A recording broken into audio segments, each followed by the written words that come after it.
been making flour for at least 6,000 years. Stone Age people took grain and crushed it between two stones. Although modern flour mills are very big and make thousands of tons of flour every day, the process really isn't that different. To make flour, you need grain. Most flour that we use for bread is made from wheat grain.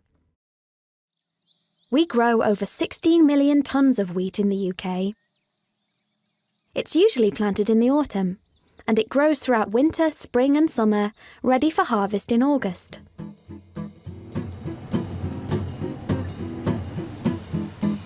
The farmer harvests the wheat using a machine called a combine harvester.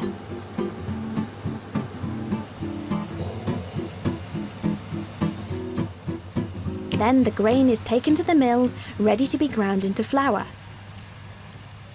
Each grain of wheat is a seed, which would grow into a new wheat plant if it were put into the soil.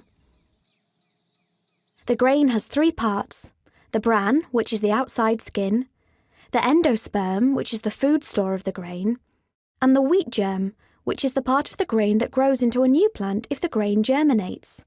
A loaf of brown bread has all the parts of the grain in the flour. When the grain arrives at the mill, they take a sample to check the quality.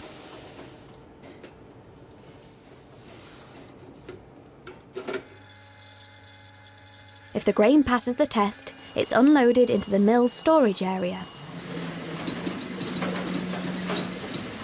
The next job is to clean the grain that's just been delivered. They take out all of the straw, sticks and stones using these sieves. Then they blend different types of wheat together so they can make the right kind of flour.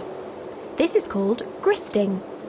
The flour used in bread needs to have a lot of protein in it to make it soft but strong when it's baked. The milling happens in these machines, called plan sifters. The machines separate the different parts of the wheat using rollers and air bubbles, and this process creates the flour.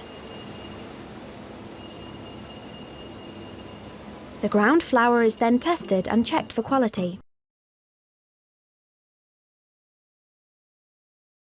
Then it's transported to the bakery or to the shops, ready to bake your fresh loaf of bread.